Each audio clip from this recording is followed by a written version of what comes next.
المنظور او د عبادت بهترین وخت هغه د ځواني او د صحت په حدیث شریف کې راځي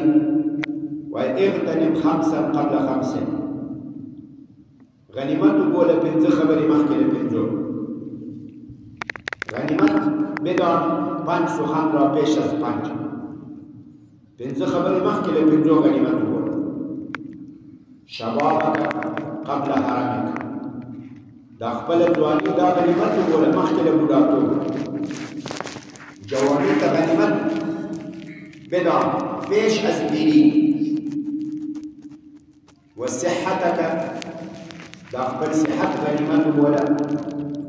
قبل سقمک یا سقمک یا سقمک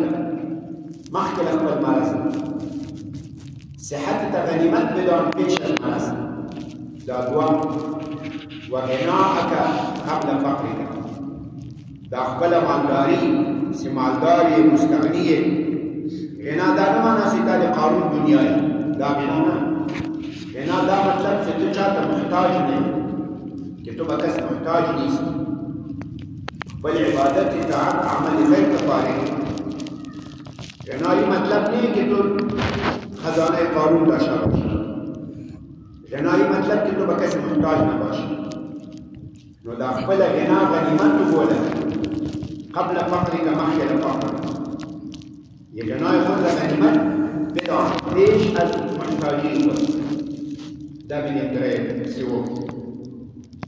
پنځم وفراغک قبل شغلک دا فراغت خپل دا غنیمت وګوره مخکې له شغل فراغت خود غنیمت بدان پیش از مشغولیتک پنځم حیاتک قبل موتک زندگی را غنیمت بدان پیش از مرگ دا ژوند د غنیمت وګوره مخکې له مرګ پنځ سخن را غنیمت بدان اول شبابک قبل حرمک ځواني مخکې له بوډاتوب جوانی پیش از پیری لمونځ په ځواني کې خوند کوي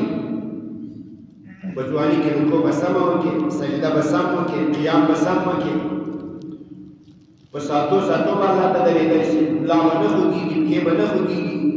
هیڅ جای درد نه میکنه خوب قیام وکړو خوب رکوع بخوان تو هر څه کوټه الله به غریبانو ته په چوکۍ کې ناست خالي سر داسې داسې کوي دا دې لمونځ نه رکوع نه سجده یې نه شی ملا یې خوږېږي پښې یې خوږېږي ملا کام ځله قرات دراز کنه وروسته ځکه بیا شکایت کوي ملا صاحب دا قرات یې لنډه وکړ مریضان مریض است مصورت گرفتن تعلیم دیدو از دیدو از دو سو کسی به جوانی که تو ولاړې پیغام در جوانی پیغام استاد است در قصه چیز هم نیست سملا قرال مون پیرم رکوع کی ټیټ سي پورته سي جګ سي دا ځواني عبادت دا اصل دویم